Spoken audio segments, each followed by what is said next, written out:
Hello everyone, நான் Madan Gowri and hello my dear MG squad. நம்ம யாருமே நினைச்சு கூட பார்க்க முடியாத அளவுக்கு ஒரு பெரிய ட்விஸ்ட் இப்போ இந்த மிடில் ஈஸ்ட் போர்ல நடந்திருக்குது. 3 பேர் ஒரு ஃபோன் கால் நேத்துக்கு எடுத்திருக்காங்க. யார் யார் தெரியுமா? Indian prime minister Narendra Modi is being called by American president Trump. Trump வந்து இந்த போரை பத்தி பேசுறதுக்கு இந்தியாவோட பிரைம் மினிஸ்டருக்கு ஒரு ஃபோன் கால் பண்ணியிருக்காரு. பட் இதுல இருக்கிறதுலயே வேர்ல்டையே அதிர்ச்சிக்குள்ள தள்ளக்கூடிய விஷயம் என்னன்னு பாத்தீங்கன்னா, இந்த ஃபோன் கால்ல இலான் மஸ்கும் இருந்திருக்காருன்னு சொல்லிட்டு நியூயார்க் டைம்ஸ்ல ரிப்போர்ட் பண்ணிருக்காங்க. இலான் மஸ்க் இருக்கிறது ஏன் அவ்வளவு பெரிய அதிர்ச்சின்னு பாத்தீங்கன்னா, இந்தியன் பிரைம் மினிஸ்டர் ஒரு நியூக்ளியர் கண்ட்ரி, நம்ம கிட்ட அணு ஆயுதம் இருக்கக்கூடிய ஒரு நாட்டோட தலைவரும், ட்ரம்ப் உலகத்திலேயே அதிகமான அணு ஆயுதங்கள் இருக்கக்கூடிய ஒரு பெரிய கண்ட்ரி வந்து யுஎஸ், கரெக்ட்டா? இவங்க 2 பேர் இருக்கிற ஃபோன் கால்ல ஒரு பிரைவேட் கம்பெனி ஓனரான இலான் மஸ்க், இந்த ஸ்பேஸ் எக்ஸ், டெஸ்லா, ட்விட்டர் இத ஓன் பண்ற ஒருத்தர் எதுக்காக கால் அட்டெண்ட் பண்ணாரு அப்படிங்கறதுல ஆரம்பிச்சு ஏகப்பட்ட ஸ்பெகுலேஷன் இருக்குது. இவர் எதுக்காக இந்த கால்ல இருந்திருக்கலாம்னு, என்னென்ன இந்த கால்ல பேசியிருப்பாங்கன்னு. ஏன்னா 2 நாட்டோட தலைவர்கள் பேசுறதுக்கு நடுவுல ஒரு பெரிய பணக்காரன் இருக்காங்கிறது ஒரு நல்ல,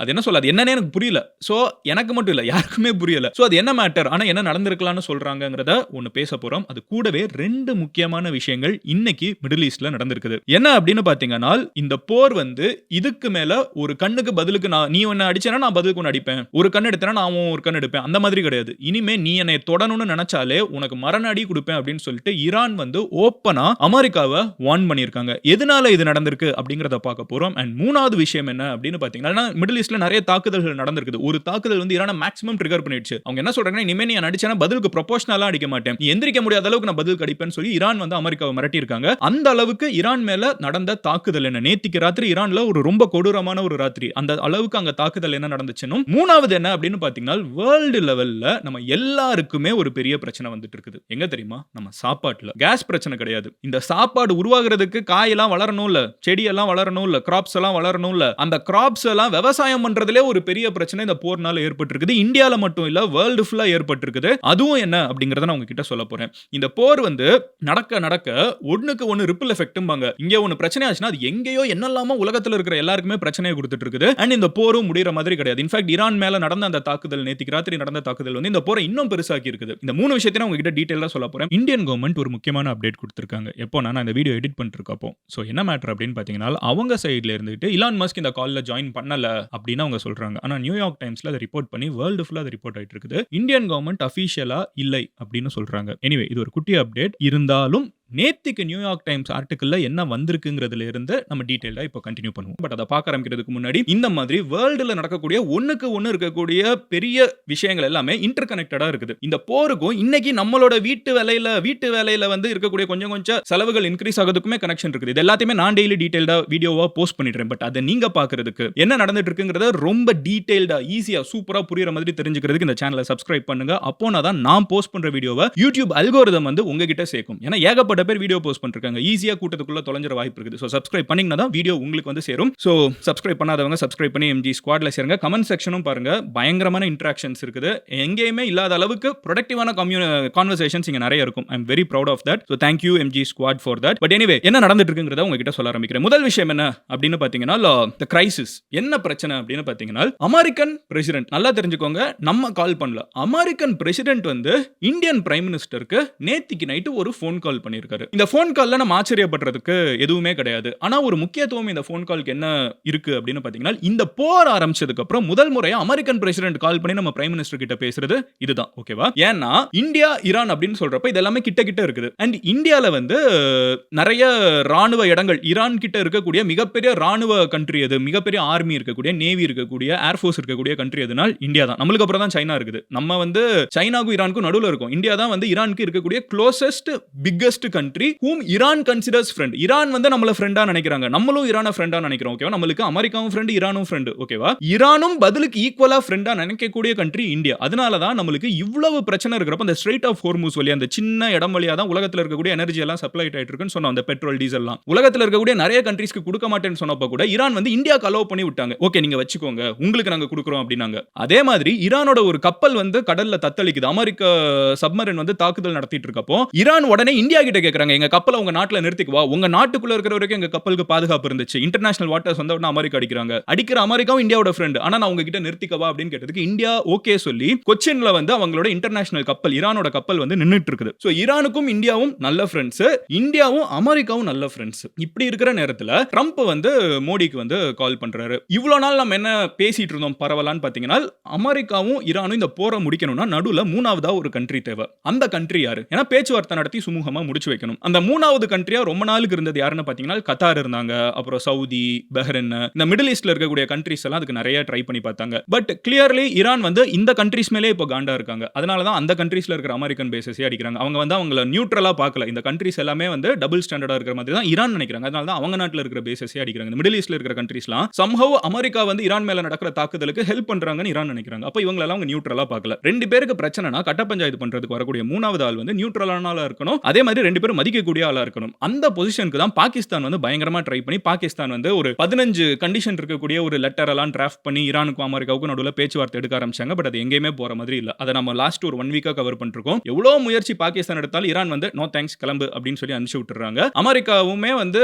அது நடக்காதுன்னு தெரிய மாதிரி தான் பேசிட்டு இருக்காங்க. சோ மேபி ஓகேவா, இது என்னோட point of view and most of the எக்ஸ்பர்ட்ஸுமே அதை தான் சொல்றாங்க.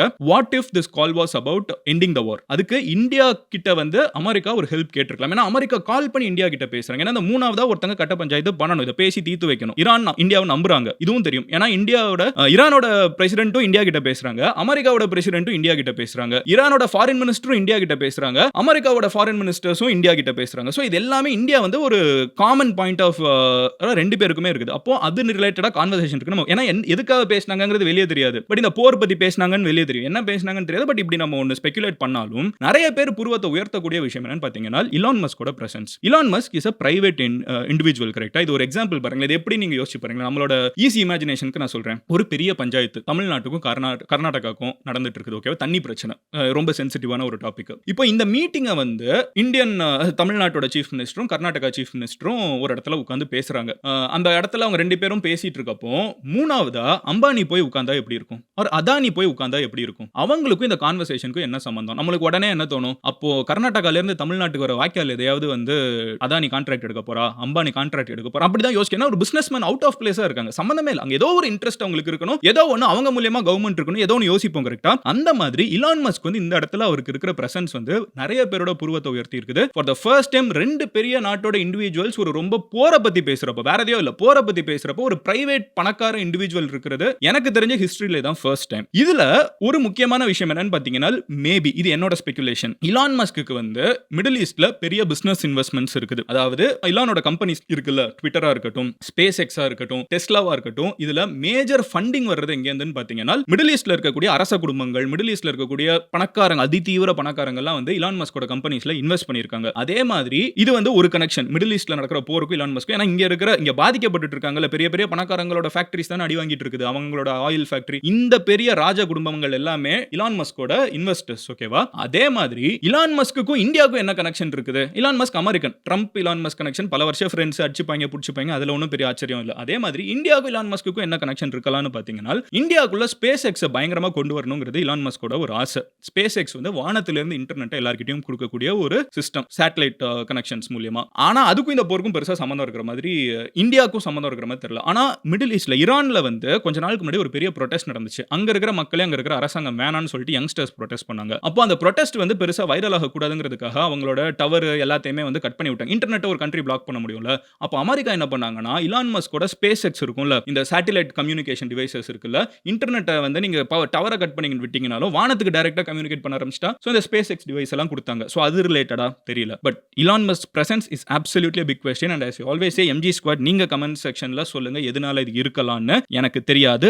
இப்போ நம்ம அதை விட ஒரு பெரிய டாபிக் உள்ள போக போறோம். ஓகேவா? இது நடந்திருக்குது, என்னன்னு நம்மளுக்கு தெரியாது, எல்லாமே ஸ்பெகுலேஷன் தான். அடுத்த ஸ்டெப் என்ன அப்படின்னு என்னைய பொறுத்த அளவுக்கு இது வந்து ஒரு இந்த போரை வந்து முடிவுக்கு கொண்டு வரதுக்கு பாகிஸ்தான் சரியான கண்ட்ரியா இருக்காது, இந்தியா சரியான கண்ட்ரியா இருக்கும்னு மேபி ட்ரம்ப் சைட்ல இருந்து யோசிச்சிருக்கலாங்கிறது என்னோட கணிப்பு. ஆனா அதுக்கு ஏன் இலான் மஸ்க் உள்ள வந்தாருன்னு தெரியல. எனக்கு தெரிஞ்ச மோஸ்ட் லைக்லி இந்த போர் முடிவுக்கு வரும். எல்லா போர்களும் ஒரு நாள் முடிவுக்கு வரும். முடிவுக்கு வரப்போ ஈரானும் இந்தியாவை தேங்க் பண்ணுவாங்க, ட்ரம்ப்பும் இந்தியாவை தேங்க் பண்ணுவாரு. அட் சம் பாயிண்ட் இது நடக்கும் நான் ப்ரெடிக்ட் பண்றேன். டேட் இந்த கிளிப் எல்லாத்தையும் கட் பண்ணி வச்சுக்கோங்க. மோஸ்ட் லைக்லி இது நடக்க வாய்ப்பு இருக்குது. அதுக்கான இது ஒரு முதல் புள்ளியா இருக்கலாம். பட் எனிவே நேத்திக்கு இந்த போர் வந்து முடிகிற தருவாயில இல்ல, இன்ஃபேக்ட் பெருசா போகிற தருவாயில தான் இருக்குது. ஏன்னால் இஸ்ரேல் வந்து நேத்திக்கு யாஸ்த் அர்டகான் பிளான்ட்ல வந்து ஒரு மிகப்பெரிய தாக்குதல் நடத்தியிருக்காங்க. இது ஈரான்ல இருக்கக்கூடிய ஒரு யுரேனியம் எல்லோ கேக் ஃபெசிலிட்டி, அதாவது அவங்களோட அணுசக்தி நியூக்ளியர் ஆயுதங்களை உருவாக்குறதுக்கு மூலப்பொருட்கள் உருவாக்கக்கூடிய ஒரு முக்கியமான பிளான்ட். அந்த பிளான்ட் மேல ஒரு பெரிய ஃபேக்டரி, அது மேல இஸ்ரேல் வந்து ஒரு மிகப்பெரிய தாக்குதல் நடத்தியிருக்காங்க. இன்ஃபேக்ட் இந்த இடத்துல தாக்குதல் நடத்துறதும் ஈரானோட மொத்த நியூக்ளியர் ஃபியூச்சரையுமே நிறுத்துறதும் ஒண்ணு. அந்த இடத்துல மிகப்பெரிய தாக்குதலை இஸ்ரேல் நடத்தியிருக்காங்க. நடத்தினது மட்டும் இல்லாம அடுத்து என்ன பண்றாங்கன்னு பாத்தீங்கன்னா, இனிமேலும் இந்த மாதிரி தாக்குதல் நடக்கும்னு சொல்றாங்க. ஈரான் வந்து இப்போதைக்கு இந்த பெருசா பிரச்சனை இல்லை, நாங்க மேனேஜ் பண்ணிட்டோம், இந்த தாக்குதல் நடந்துச்சு உண்மைதான், பட் நாங்க மேனேஜ் பண்ணிட்டோங்கிறாங்க. But the risk involved is இதுல இருந்து ரேடியேஷன் வரலாம். இந்த தாக்குதல் மூலமா ரேடியேஷன் வெளியே வரலாம். இது வரைக்கும் நம்ம டிடெக்ட் பண்ணல. பட் ரேடியேஷன் வந்துச்சுனால அங்க இருக்கக்கூடிய குழந்தைங்க, பிறக்கக்கூடிய குழந்தைங்க, இருக்கக்கூடிய மனிதர்கள், வயசான பாட்டி தாத்தா, அதுக்கப்புறம் வந்து அங்க இருக்க செடி கொடி நாய் பூனை எல்லாமே பாதிக்கப்படும். ரேடியேஷன் வந்து அவ்வளோ பெரிய ஒரு கொடூரமான ஒரு விஷயம். அந்த ஒரு அறிவு கூட இல்லாம இஸ்ரேல் இவ்வளோ பெரிய தாக்குதல் அங்க பண்ணிட்டாங்க அப்படின்னு ஈரான் சொன்னது மட்டும் இல்லாம ஈரான் என்ன சொல்லியிருக்காங்கன்னா, இவ்வளோ நாள் நம்ம இந்த நியூக்ளியர் ஃபெசிலிட்டிஸ்ல எல்லாம் கை வச்சது கிடையாது. நீ யுரேனியம் வந்து எங்களுக்கு அணுசக்தி உருவாக்குறதுக்கு தேவையான ஒரு முக்கியமான பிளான்ட்லயே யாஸ்த் அர்தகான் அப்படிங்கிற பிளான்ஸ்ல வந்து நீ கை வச்சிட்ட. இப்போ பதிலுக்கு நான் உன்னை அடிக்கிறது, இவ்வளோ நாள் நீ என்ன அடிச்சேன்னா நான் உன்னை அதே மாதிரி அடிப்பேன்னு நினைச்சிட்டு இருந்தேன். இனிமே அப்படி கிடையாது. இனிமே நீ என்ன அடிச்சேன்னா நீ எந்திரிக்க முடியாத அளவுக்கு அடிப்பேன் அப்படின்னு சொல்லிட்டு இஸ்ரேல் கிட்ட சொல்றாங்க. சொன்னது மட்டும் இல்லாம இஸ்ரேல் அடிக்காம இஸ்ரேலுக்கு இந்த ஸ்ட்ரென்த் கொடுக்கிறது யாரு? இஸ்ரேல் வந்து பரவாயில்ல போ அடி அப்படி பாத்துக்கலாம்னு சொல்றது யாரு? யுஎஸ். பதிலுக்கு ஈரான் யுஎஸ் அடிச்சிருக்காங்க, அமெரிக்கன் பேஸ் அடிச்சிருக்காங்க. இவ்வளோ நாள் அமெரிக்கன் பேஸ் ஃபிளைட் அப்படிதான் அடிச்சிட்டு இருந்தாங்க. பட் இந்த தடவை அமெரிக்கன் பேஸ் அடிச்சது உள்ளுக்குள்ள அமெரிக்கன் சோல்ஜர்ஸ் இருக்காங்கங்கறத தெரிஞ்சே அடிச்சிருக்காங்க. நேத்திக்கு ஈரான் பதிலுக்கு அடிச்ச தாக்குதல்ல சவுதி அரேபியால இருக்கக்கூடிய ஓகேவா, சவுதி அரேபியால இருக்கக்கூடிய பிரின்ஸ் சுல்தான் ஏர் பேஸ் அப்படின்னு ஒன்னு இருக்குது ஓகேவா.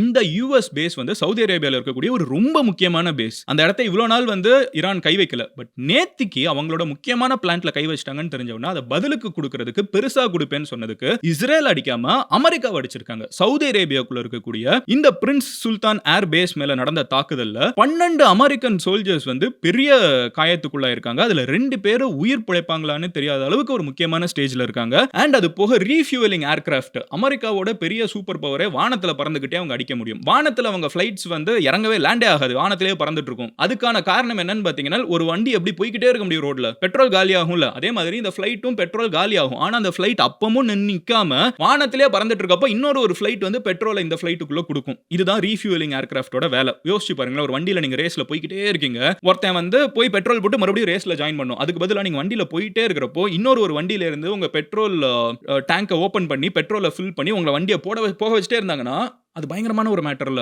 சோ அதை தான் இப்போ அமெரிக்கா வந்து வானத்துல பண்றாங்க. ஈரான் மேல அவங்க குண்டுகளை போட்டுக்கிட்டே வானத்திலே பறந்துட்டு இருக்கும் இந்த ஃபிளைட்ஸ். அதுக்கு ரீஃபியூலிங் ஏர்கிராஃப்ட் வந்து ரீஃபியூல் பண்ணிவிடும். இந்த ரீஃபியூலிங் ஏர்கிராஃப்ட் வந்து அதனால மதர்ஷிப் மாதிரி. இந்த ரீஃபியூலிங் ஏர்கிராஃப்ட் இருந்தா தான் அமெரிக்காவுக்கு இவ்வளவு பெரிய ஏர் சுப்பீரியாரிட்டி, வானத்துல பறக்கக்கூடிய சுப்பீரியாரிட்டி. அந்த சுப்பீரியாரிட்டி இல்லைனால் அமெரிக்கா என்ன பண்ண முடியும்னு பாத்தீங்கன்னா, கிட்ட இருக்கிற மிடில் ஈஸ்ட்ல இருந்து தான் ஃபிளைட் எடுக்கணும், எடுக்கிறப்பமே அடிச்சிருவாங்க. இந்த ரீஃபியூலிங் பவர் இருக்கிறதுனால உலகத்தோட மறுபக்கத்துல இருந்து ஃபிளைட் பறந்து வர ஆரம்பிக்கும். ஈரானுக்கு அந்த அளவுக்கு அடிக்க முடியாது, அவங்க வானத்துல குண்டு போட்டுட்டு திரும்பி போயிட்டே இருப்பாங்க. பேசிக்கா அங்க இருந்து யாரு தாக்குதல் நடத்தாலும் பதில் அடிக்கவே முடியாத அளவுக்கு ஒரு ஏர் சுப்பீரியாரிட்டி இருக்கும் இந்த ரீஃபியூலிங் ஏர்கிராஃப்ட் இருக்கிற வரைக்கும். ஆனா அந்த ரீஃபியூலிங் ஏர்கிராஃப்ட் லிமிட்டட் நம்பர் தான் அமெரிக்கா கிட்ட இருக்குது. இது ரொம்ப காஸ்ட்லியான விஷயம், ரொம்ப ரேரான ஒரு விஷயம். அமெரிக்கா கிட்ட கொஞ்சம் தான் இருக்குது. அதை சவுதி அரேபியால இந்த பேஸ்ல நிறுத்தி வச்சிருக்காங்க, அதை ஈரான் அடிச்சிருக்காங்க. அதை அடிக்கிற ப்ராசஸ்ல தான் 12 பேர் வந்து பயங்கரமா காயப்பட்டிருக்காங்க. 2 பேர் உயிரினாகும் தெரியல. எல்லாமே அமெரிக்கன் சோல்ஜர்ஸ் ஓகேவா, வெள்ளக்காரங்க. அண்ட் அமெரிக்கன் சோல்ஜர்ஸ் இதுல வந்து காயப்பட்டும் இறந்து போகிறதும் இருக்கக்கூட மிகப்பெரிய பிரச்சனை என்ன ட்ரம்ப்புக்குன்னு பாத்தீங்கன்னா, உள்நாட்டுக்குள்ள இந்த போர்ல யாருக்குமே இன்ட்ரெஸ்டே கிடையாது அமெரிக்காவுக்கு. அமெரிக்கா என்ன சொல்றாங்கன்னா, இது நம்ம போரே இல்லடா,